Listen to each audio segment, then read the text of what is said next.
right, you guys, welcome to another episode of the Beyond the Whistle podcast. I'm your host, Mary Alexanders. If you're watching from YouTube, welcome. If you're new here, welcome. If you're not new here, welcome back. Be sure to subscribe to the YouTube channel and follow all of our socials. On Instagram, I think it's Beyond the Whistle Pod, and then Twitter and TikTok is BTW Podcast _ to keep up with all the new guests and all the things we have going on over here at Beyond the Whistle. If you're watching from YouTube, be sure to leave a comment and I guess say where you're watching from. I like to build a community here at Beyond the Whistle, so it's cool to see where everybody's tuning in from. If you don't want to put where you're from, put like your favorite college football team or something down there. I don't know, to get to know each other a little better. I made a little trip today for today's episode, and today's guest is a very special one. He has a lot of stuff going on, and he is a literal record breaker. So without further ado, welcome to Beyond the Whistle, Aaron Philo. Thank you for having me. It is so great to have you here. Before we started having some technical difficulties, so hopefully everything is running smoothly per normal now.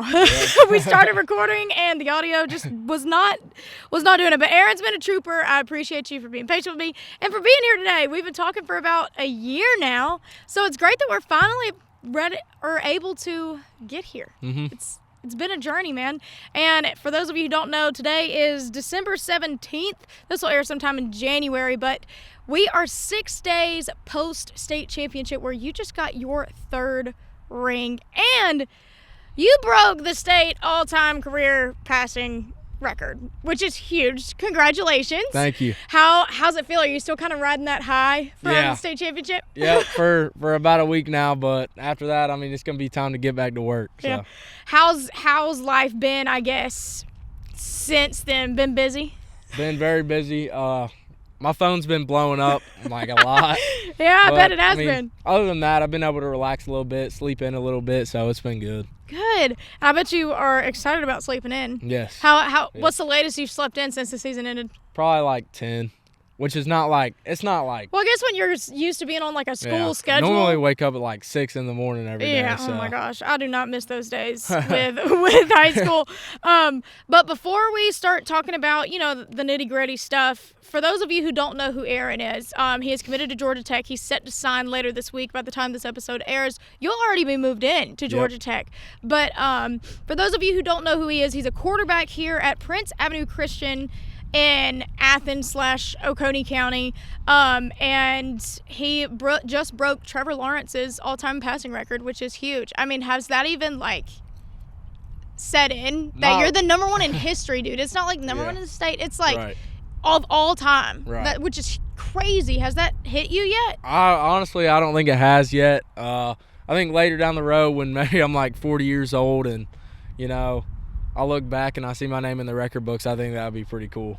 Yeah, and I think, that's so crazy. I don't think I would ever wrap my mind around if I was the best in history. Yeah. You know what I mean? Now every quarterback from here on out is, setting out to, beat you. Right. You know what I mean? And so I think that is just huge. Congratulations. Thank you. You did that. It was over 13,000 yards in basically 3 full seasons. Trevor Lawrence had 4. Right. Right? Mm-hmm. You had 3, which is huge. But before we start talking about all the stats and before we start talking about, all of your accomplishments, I want to talk about you.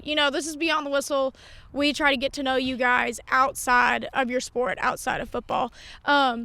And so we're here in Oconee County, driving up. I realize it's a lot like South Georgia, a lot of fields. Yep. Lots of cows. Yeah. Lots of livestock, things like that. So very country. But, talk to me, growing up in Athens / Oconee County, what did you and you guys do for fun, outside of football? There's a lot of fishing. There's a lot of hunting that goes around. But, other than that, you really just hang out with your friends and you find stuff to do. Yeah. When I was in high school, if you weren't doing a bonfire or something or hunting or fishing, you were at Sonic. Mm-hmm. Yeah. we hit up the Sonic and stuff. But, growing up in Athens, given that you're committed to Georgia Tech, were you a Georgia fan? I was not a Georgia fan growing up. What were you? I already know the answer to this. I was a Tennessee fan. Oh, Aaron. No hate to all the Tennessee volunteers out there. No hate. But, I guess that made it easier on you, considering when it came to colleges and stuff, because that would suck if you grew up a UGA fan and ended up going to Tech, then it would be like a house divided or whatever. Is your entire family like Tennessee fans or? No. My mom, we're all Georgia Tech now. So, Yeah. I mean, Oh, for sure. yeah. And it's so funny. I was telling you earlier, my sister's also going to Georgia Tech. Mm-hmm. So y'all probably see each other on campus. She'll be playing softball, and she's super excited about it, man. Yep. Talk to me about Prince Avenue Christian. I've never been to a game. You know what I mean?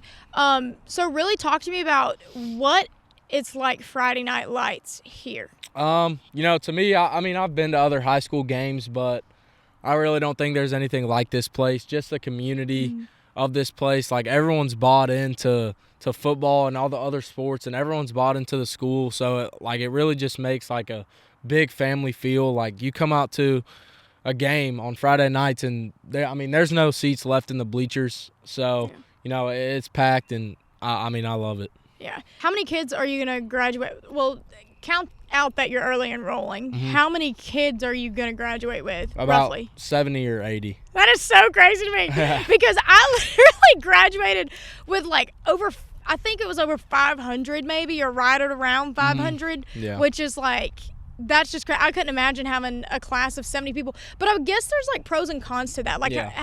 Now you've always gone to PAC, right? I came here in 7th grade.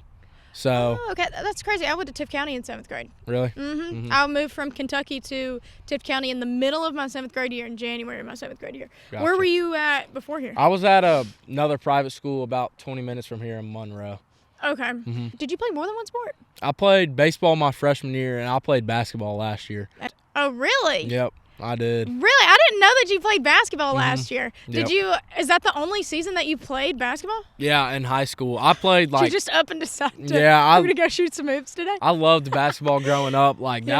That was my thing. I just loved it, so I was like, only got one more year of high school, why not do it? I'm not going to get to play next year, so why not? And I ended up having a blast. Yeah, how'd y'all do? We did pretty good. I don't remember our record, but we lost in the first round of the state playoffs by 2 points to the team that went to the state championship. So. Wow, I didn't know you played baseball. Or basketball. I figured you were more like a baseball type of guy. Yeah, I played baseball freshman year. I played baseball my whole life growing up. I was big into baseball. I wanted to go play baseball in college, but I hurt my elbow freshman year, and so that kind of set me off that path for baseball. And I just felt like I was going down the path of football, so I stuck to it, and it's worked out. Yeah. And you already told us that, your main hobbies, I guess, outside of football was basically hunting, fishing. Yeah. And just hanging out with your friends. Do you have any, special, I don't want to say talents, like singing? Can you draw?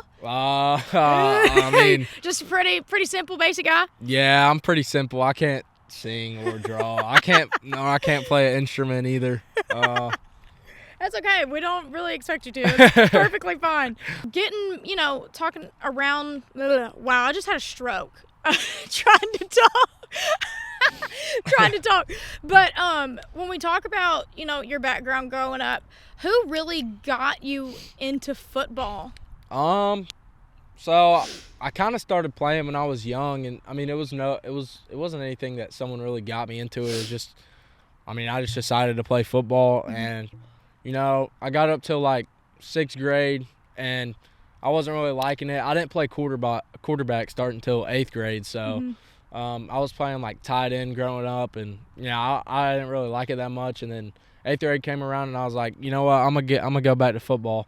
So I got out there, and I was gonna play tight end again, and then one of the coaches had seen me play baseball, and he was like, hey, this kid's got an arm, so they put me back at quarterback, and Oh, so you hadn't always, since you were little, wanted to play quarterback? No. I always wanted to play quarterback, but, it just never happened until 8th grade, so.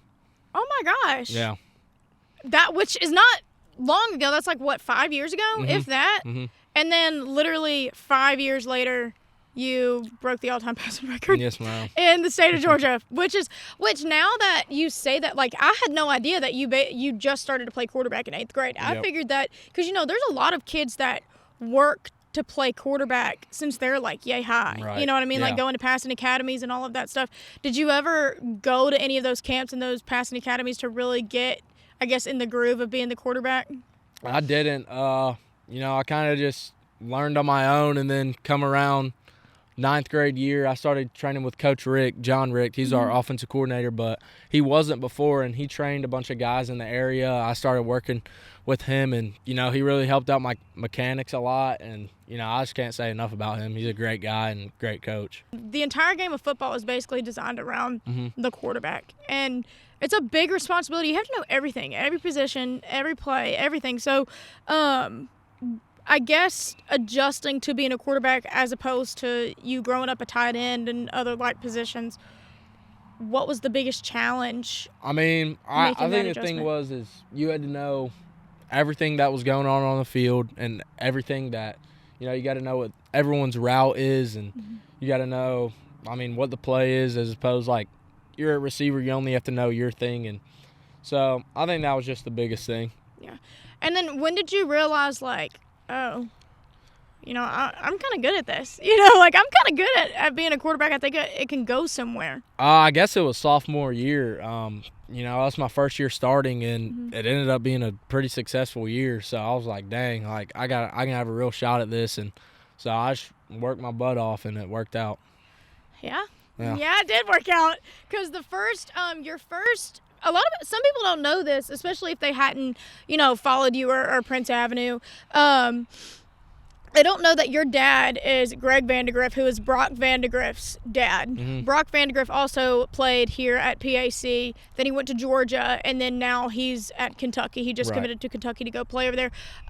What was it like, sitting behind a quarterback like Brock, even if it was only for a year? Yeah, he was top quarterback in this class, so he actually picked me up at like 6:30 every morning, and we came and we worked out, just a couple of guys on the team, and we would work out every morning at like 6:30. So kind of just taught me hard work and what it takes to get there. Yeah. What's the biggest thing, I guess, even if it's like schematically, even if it's not, that you learned just by watching him on the sidelines?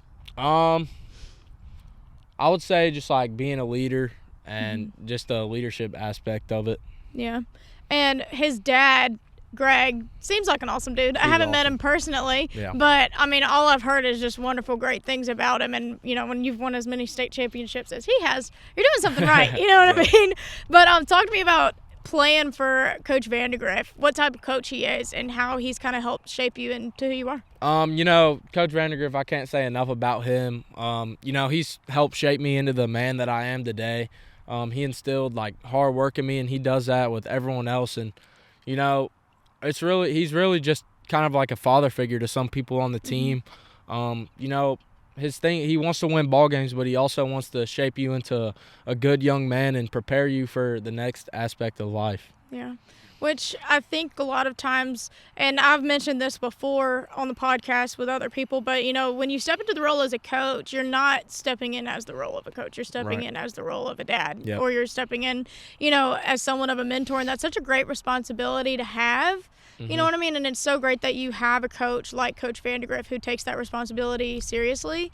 Especially, that leads you guys in great values. And I think that's also something that comes with being at a Christian school, is you are taught the values, you know what I mean, that not everybody has, not everybody, has to have them. But I think they are all very beneficial. And I think it's awesome that you were able to be coached by him.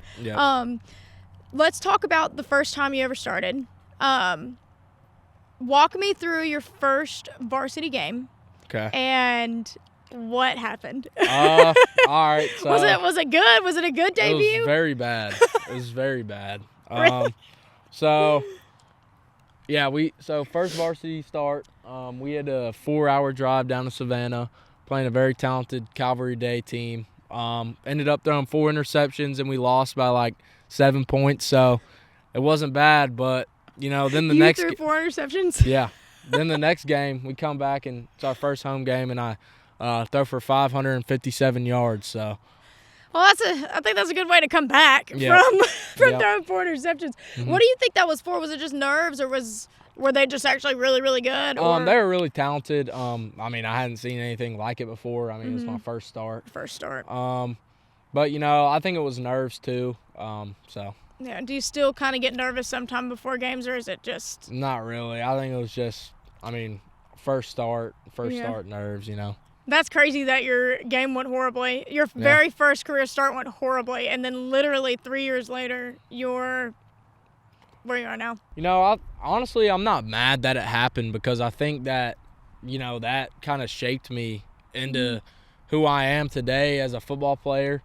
I think I just learned a lot from that game and, about when to throw the ball away, when you can make throws, when you can't make throws, and kind of learned to just can't get too high and you can't get too low. You kind of got to stay in the middle and, don't let your emotions get a hold of you. Yeah. Let's talk about your teammates. Let's talk about the team because you can't win. You've literally won 3 state championships. And so you can't win 3 state championships without a team, right? True. Let's talk about practice. Who do you feed off of most in practice? It can either be, having a goofy, fun time, someone who pushes you to be better. I would say Coach Rick. He pushes me to be better every day, and I think that's what I like most about him. He's never going to lie to me.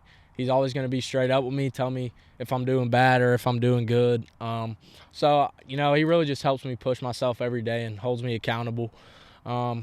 Christian Garrett, he's one of our D linemen. He brings the energy every practice. So, it's fun to compete with him and the other guys on the defense. So, competition. Yeah, and I'm guessing, your receivers, have you been with your receivers that you were with this year for all 3 years? Like, were those your starting receivers, or was there kind of like, I guess, people from your very start? Are you still with the same starters? So, sophomore and junior year, I had a receiving core, and, it was unbelievable. We had Josh Britt, Bailey Stockton, who's at Georgia Tech now, Ethan Christian, who's at Georgia Southern now.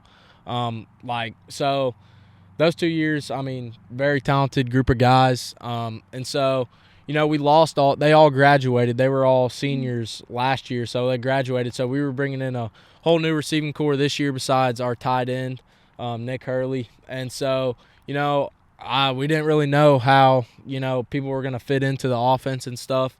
But, we did a lot of 7-on-7s over the summer, and, this new group of guys just kind of emerged, and they did a really good job this year of learning the offense and learning when they're open and when they're not open. So, they just did a really good job. Yeah. As a quarterback, I think a lot of people, when a game goes bad, everybody wants to blame the quarterback. Like, if you're getting sacked a lot, people still blame the quarterback. But there's a bunch of moving parts as to a quarterback's performance. Am I right? You are very right. Obviously you got to depend on your receivers to catch the ball. You got to depend on your O-line to block for you. You have to depend on literally just everybody to do their job, right? So as a quarterback, who or what position is the one that you think that you're most dependent on during a game? I think the first answer would probably be the center. He's the one that snaps the ball to you every play if you're in shotgun. So we had a really good center, Austin Head, this year, and he's been the center for the past 3 years with me, and he'll graduate with me this year. But, their snaps can go bad, and if the snaps go bad, then the whole play goes bad. So yeah. And after that, would you say it's the offensive line? I would. You can't throw the ball if you don't have time to throw the ball. So yeah. And we know your passing yards. Let's talk about your rushing yards. Is there a reason you never ran the ball? Is it because you didn't want to get hurt, or are you just not a fan of running the ball? Or were you just never asked to? Right. Yeah. I didn't really get asked to run the ball much. I think it's because maybe the coaches didn't want me to get hurt, but I ran the ball a little in the state championship. Which is smart. So, yeah. And again, let's continue talking about your teammates. I'm down in South Georgia, so I wasn't able just to cover you guys all year this year. What were some really big standout players on your team that really helped lead you guys to get that third ring? I would say I would start with our receivers. C.J. Dockery, Hudson Hill, Nick Hurley, Thornton Hester. They all did a great job this year, and I couldn't be more thankful for that group of guys. On the O-line, Austin Head, he did a great job. He's a center. He's done a great job for the past 3 years, and he's a leader on the field, and he helped get us going sometimes. On the defensive side, Christian Garrett, he's a D lineman. He's a 4-star right now. He's got a bunch of offers. He's a great player. Mac Bradley and Gaines, Scoggins, Max a linebacker, and Gaines plays safety. But those guys have just, they've stood out this year, and they've done a great job. I always like to give people the opportunity, talk about their teammates because, like we said, it's a team sport. Yeah, I think 100%. a lot of the time, the spotlight was on you at that state championship game because everybody knew that record was on the line, right? Even after the game, obviously all the media and everybody was wanting to talk to you, right? Do you think that how were your teammates as far as when it came to you getting, all of this attention, even though they had something to do with it too, how were they after the game and as far as, like I said, you getting all the attention, I guess? Yeah, they were just really supportive. They were all really happy for me, and, I couldn't have done any of it without them because, people got to catch the ball, the O-line's got to block, and the defense has to get stopped. So, I don't like to take credit for it because, so much goes into it with the team. Yeah, and I think that's such a good attitude to have, and I think Georgia Tech, for all the Yellow Jackets watching, y'all should be excited, to have a quarterback that thinks that way. It's almost like a we over me type of deal, For sure. Which I think is awesome and very special. Did you ever feel this type of pressure, either one, to beat the record or to two, just like play a perfect game every time, I guess, to please fans, to please your coaches, to please everybody else? I would say this season is probably one of the most pressure things I've dealt with. I got caught up in trying to be so perfect on the field that I kind of just lost the aspect of the game that of my game, kind of just like making plays with my legs and stuff like that. So I played a little more freely in the playoffs, and I think that showed. Also, I would say the record kind of got to me about late regular season, and I started thinking that I had to throw for a bunch of yards and stuff. But once Coach Vandergrift came to me and he was like, you just gotta let it go and focus on winning the state championship. And I was just like, yeah, the main goal for me is to win a state championship. I'm not really even worried about the record. I just want to win a state championship with these guys. But it was still in the back of my mind, and I still wanted to do it. Yeah. So when you were going into that state championship game, knowing that you only had to have 301 yards to break the record, did you, were you nervous before playing in a state championship game, or were you just used to it by now because it was your third one? And then with that, was there a little bit of, like you said, that added pressure of wanting to beat the record? The record was not in my mind at all. Really? It was in the back of my mind. I was solely focused on winning the game and winning the state championship with my teammates. But I didn't really feel any pressure. I didn't get any nerves because you've been there before. So. Yeah. What was the difference? Which one was your well, I get that's kind of a dumb question because I figured this would be your favorite state championship game because of the fact that you beat the record and all the good things happened. Right. But I guess, was there a little bit of a difference in entering this state championship game as far as other state championship games? Because I know, correct me if I'm wrong, last year you guys were undefeated going into this game. Yep. This year you only had one loss. Right. So when you compare the two, because an undefeated record, that's huge now. And to be perfect all season long, people don't understand how hard that is at any level. Yeah. In any classification, it's hard to go undefeated and to even win a state championship, right? Yep. And so compare last year's 14-0 year to this one's, even though it's 14, you were 14-1, but right. Same difference. You still won a state championship, right, and beat a record. Yeah. Last year, we had a bunch of older guys, so that had been there before, and they understood the state championship. So last year, there was a confidence going into the game, and there was a confidence this year too. It was just if the young guys, were gonna kind of freak out in the moment, but they didn't, and they did a great job. They didn't freak out at all. They did their job, and yeah. Were y'all relatively a younger team this year, or did y'all have more seniors than most? So we only had about 6 seniors that started. So we were a really young team this year. Yeah, and like we said, it's a big deal to win a state championship. Nonetheless, go 3 times and win. Mhm. And y'all were back-to-back this year. So Yep. let's flip back all the way to the summer. What was that speech afterwards, or that first day of practice, padded practice you're getting in? Was it already, oh, yeah, we're definitely going to win the state championship again this year? Or was it still like, we're going to have to grind if we want to win the state championship this year? I mean, we all knew that we were going to have to grind because, we lost a ton of seniors from the year before, like 20-something. Mm-hmm. So we had lost, like, a ton of our team. So we knew we were going to have to grind. We definitely weren't like, oh, we got this thing, like, in the bag easy. We knew we were going to have to grind. And so, everyone kind of pursued that, and everyone worked, like, really hard, and, that showed. Yeah. What's the biggest challenge or struggle you kind of went through the past 4 years? That's a good question. I really can't really think of anything. I haven't really gone through a lot. So, I don't. Well, that's good. I don't. That's not a bad thing at all. Right. That's great. Let's start off with recruiting. How about that? Okay. Okay. That was a struggle. Yeah, I feel like I think you were thinking I was looking for like some sort of dramatic. Yeah. Like somebody died or something like that. No, I get just little things that kind of were like, I guess, a big deal to you maybe. Yep. And I have a feeling recruiting's one of them. So yeah. Let's talk about recruiting. Was it a slow recruitment process for you? It was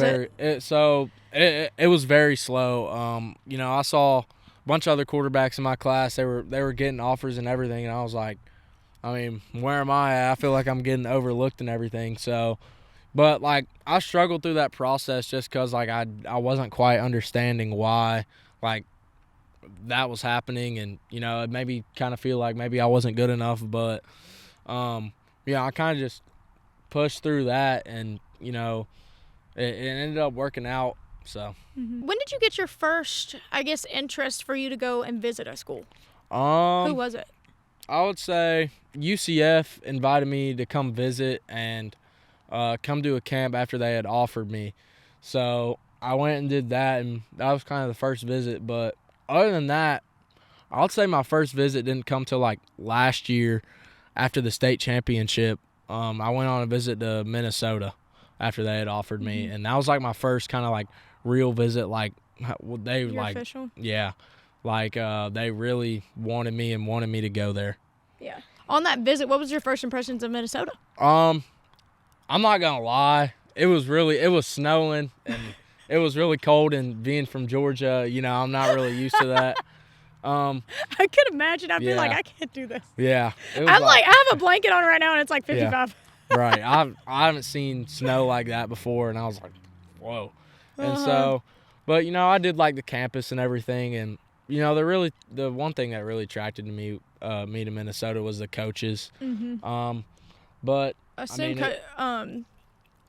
Coach Fleck was a big reason. Mm-hmm. Coach Fleck's a good guy. Yeah, what were your impressions of Coach Fleck?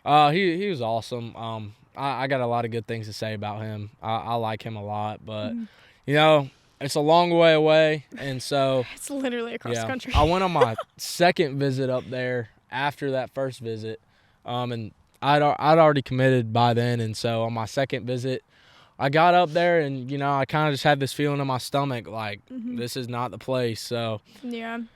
I went on that visit, and I got back, and, I prayed about it for a week or so and really just thought about it and talked about it with my family, and I decided to decommit and open my recruitment back up. Yeah. And were you nervous opening up your recruitment again? Yeah, it was definitely hard to make that phone call just because, like, you built a relationship with those guys, and, so it was hard to do that, but after that, it was honestly exciting because I felt like I got a bunch more offers after that, and so it was exciting for that happened. Yeah. And then another thing, too, is you guys obviously are making these decisions when it comes to committing and things like that for your future. Keyword your, right? Yep. But fans sometimes think it's theirs, right? Yeah.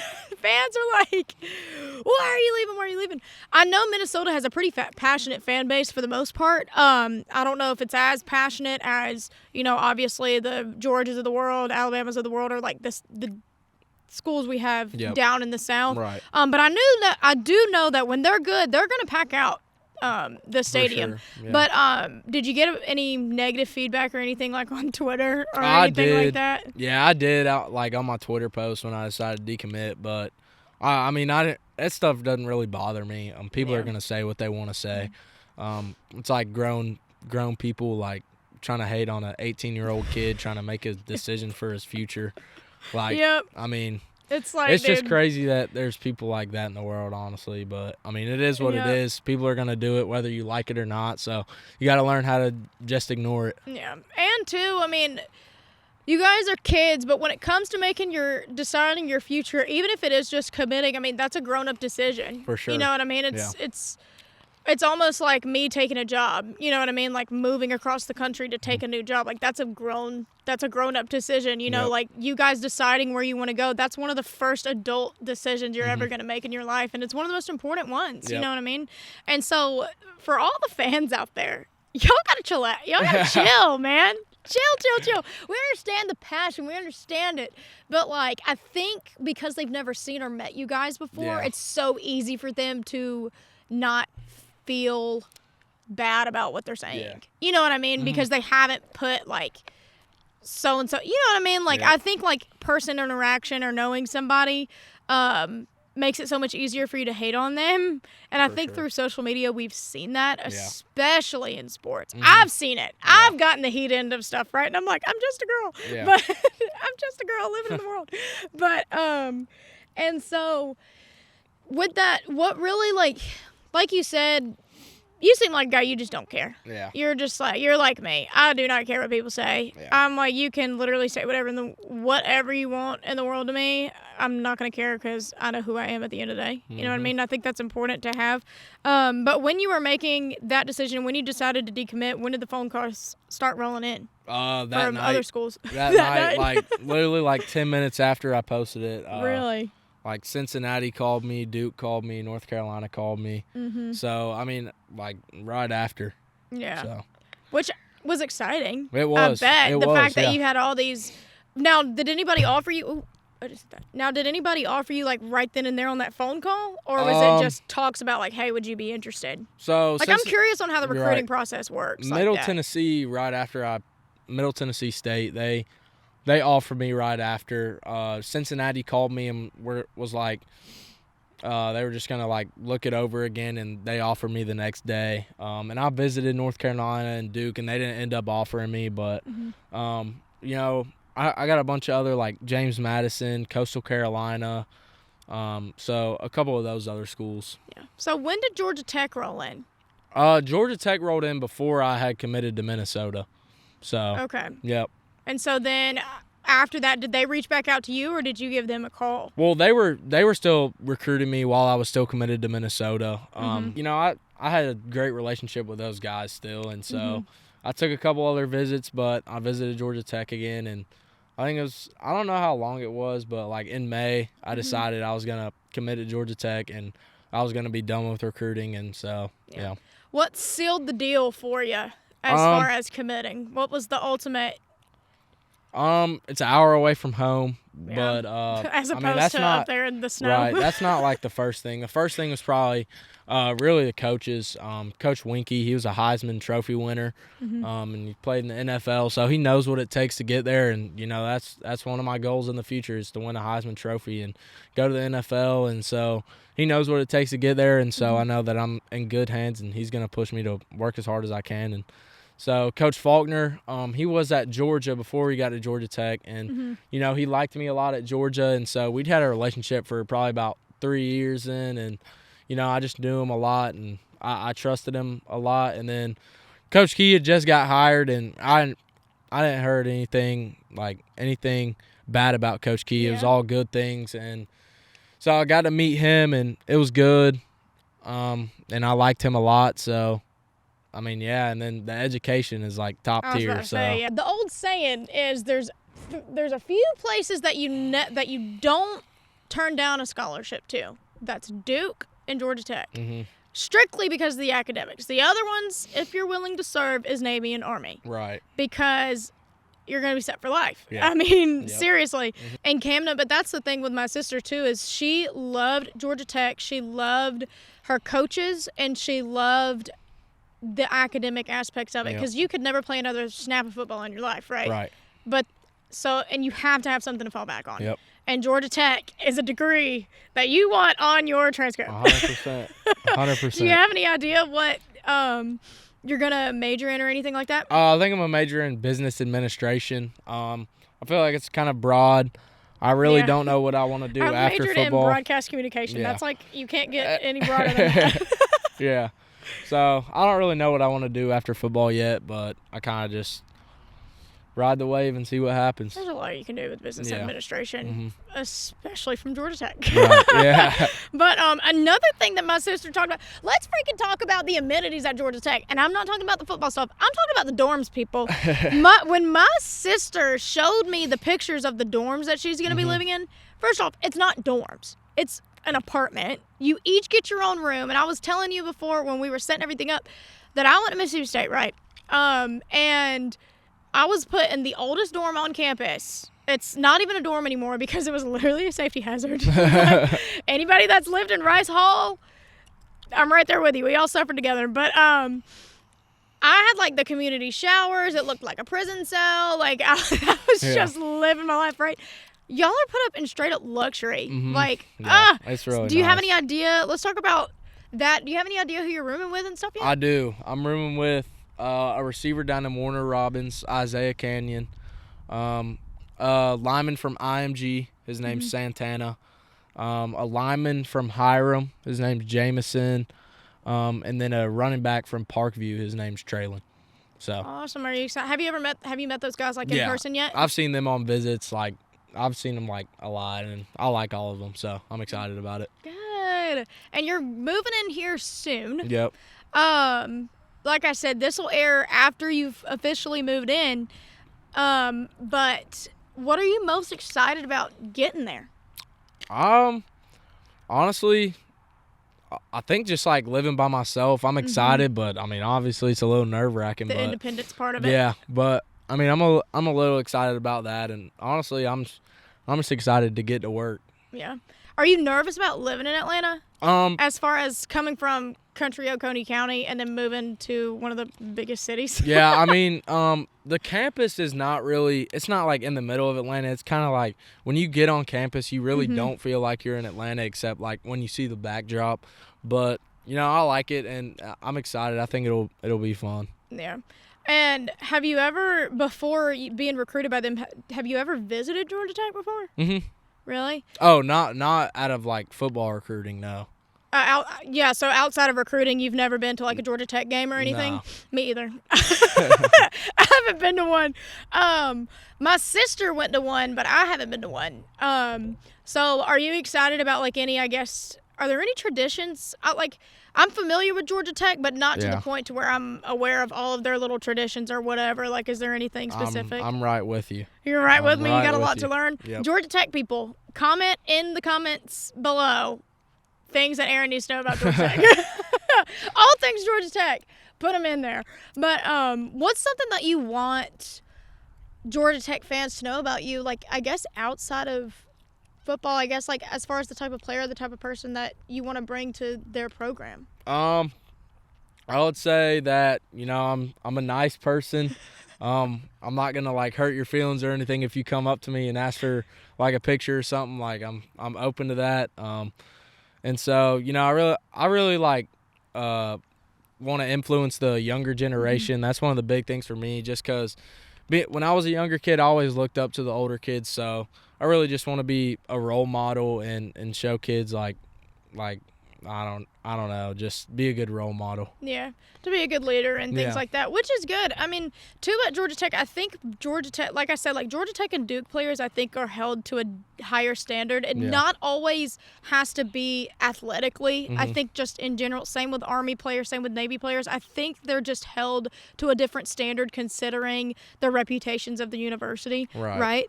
And so with that being said, you know, what do you think sets you apart from other quarterbacks as far as the way that you play. It can be anything because, you know, in college, everybody's good. Right, You got yeah. to fight for a spot now.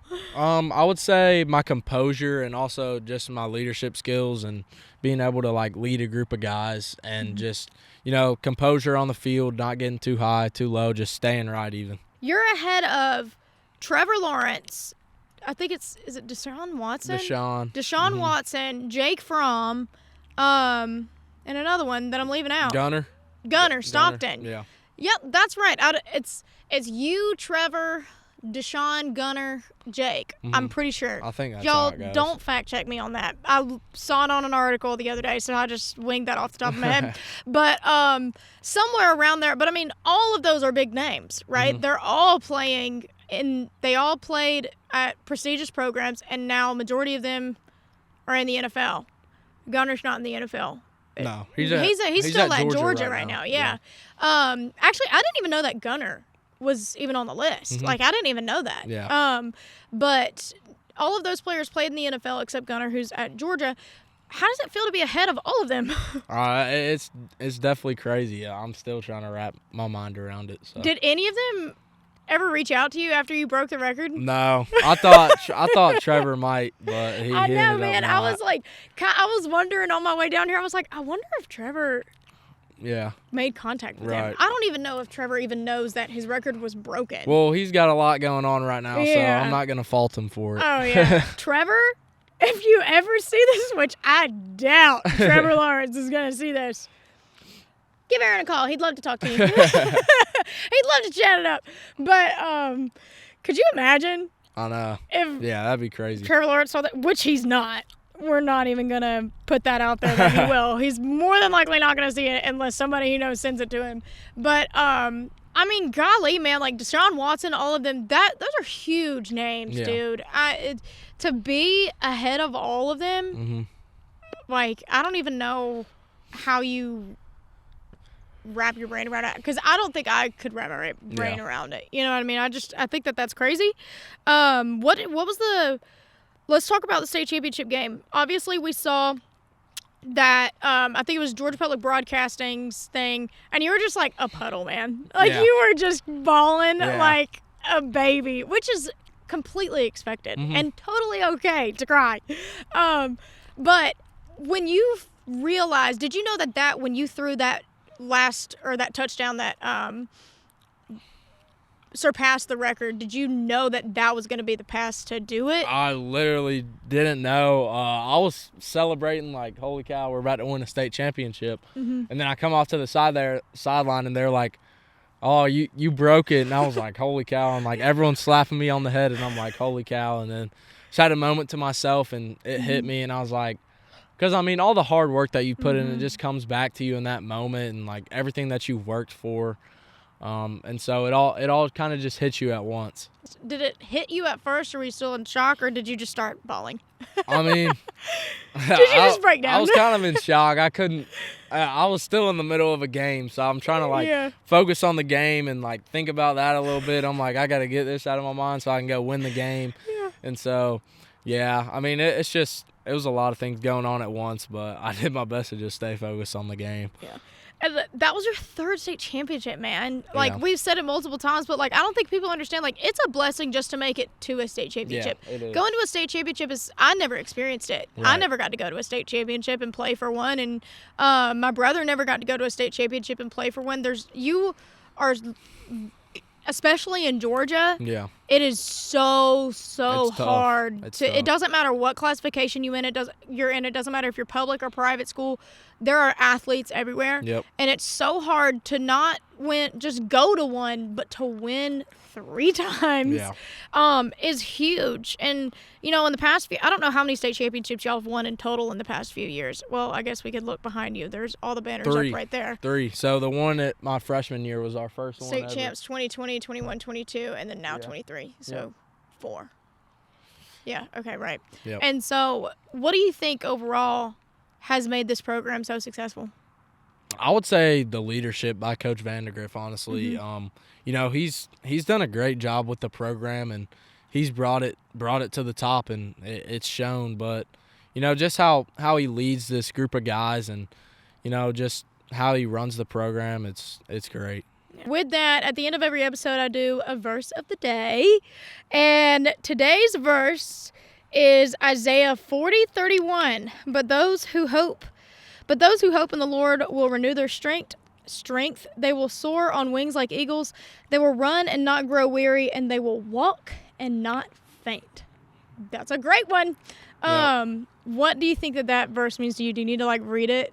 Are you You a know, reader instead of a I hearer? mean, I kind of got it in my mind a Yeah. little bit. I mean, it just talks about how if you walk with God, you know, he's going to take you to the top. And, you know, if you're walking with God, you really have nothing to fear about because, you know, he's with you every step of the way and he's not going to let you fall. It talks about he will not let you faint. So, you know, he's not going to let you fall. He's going to take care of you every step of the way. Have you definitely experienced that, you know, as far as this journey goes? 100%. 100%. There's always ups and downs. And that best part of being a Christian is, I mean, you got him with you every step of the way. You have nothing to worry about. Obviously, we're all human. We're still going to worry. But, you know, if you can just rely on the Lord and put all your worries on the Lord, it helps a lot. Yeah.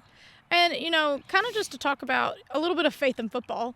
You know, you've always been a Christian. You obviously went to a Christian school. But when did, you know,